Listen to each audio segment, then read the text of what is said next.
s'il vous plaît, arrêtez de nous considérer, parce que le problème c'est que dans votre subconscient, vous les suppôts de l'Occident, dans votre subconscient, vous continuez à nous voir comme on était au moment où vous êtes venus nous agresser il y a 2000 ans, 3000 ans.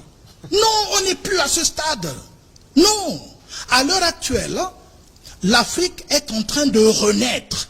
Et quand on parle de renaissance, cela signifie dans tous les sens. C'est-à-dire, renaissance sur le plan culturel. Parce que vous nous avez agressés, vous nous avez humiliés, vous nous avez chosifiés. Et aujourd'hui, nous avons été calmes. Parce que notre religion ne commande pas qu'on aille en guerre contre les gens qu'on aime. C'est pour ça que tout à l'heure je disais dès l'entame, l'Africain est un religieux par excellence, parce que ce monsieur n'a jamais traversé les océans pour aller attaquer un autre peuple. Dites-moi cela, dans quelle histoire vous avez appris ça? Où? C'est ça qu'on appelle la religion. C'est ce qu'on appelle l'amour, c'est ce qu'on appelle la tolérance.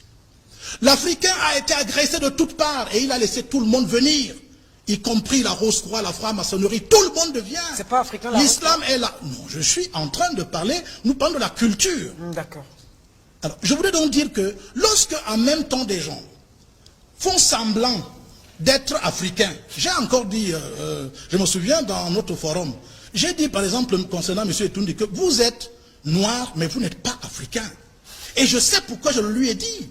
Parce qu'un Africain se caractérise par un, il a un comportement de vie. 2, il a un mode de pensée. 3, il y a une relation entre son environnement et lui-même. Et il y a des valeurs qu'il soutient. Et or, ces valeurs sont aux antipodes de ce que l'Occident a voulu nous imposer. Alors, nous avons accepté cela parce que nous étions pacifistes. On est allé agresser personne. Et maintenant, nous disons à tous ces gens, ces prédateurs, quittez le continent africain que vous avez envahi en nous imposant une culture qui n'est pas la nôtre. Vous voulez chasser Dr Etoundi de chez lui? Je dis bien, je vous demande de libérer le continent africain que vous avez enchaîné avec votre culture totalement basse. Et je m'explique. Qui nous apporte les antivaleurs que nous avons actuellement aujourd'hui dans le monde?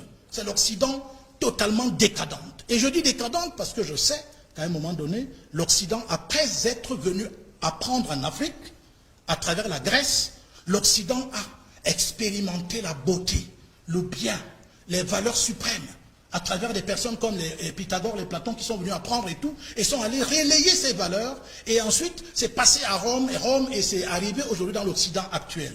Nous savons comment est-ce que l'Occident, à travers toutes les religions que l'Occident nous a imposées, nous n'avons pas choisi, s'il vous plaît, d'être chrétien catholique. On n'a pas choisi. Ah bon? Non.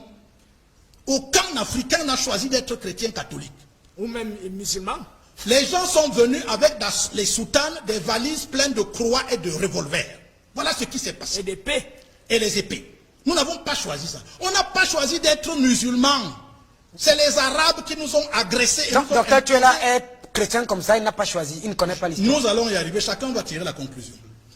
Je dis bien, nous n'avons pas choisi d'être rosicruciens ou francs-maçons. On n'a pas choisi ça. Ça nous a été imposé.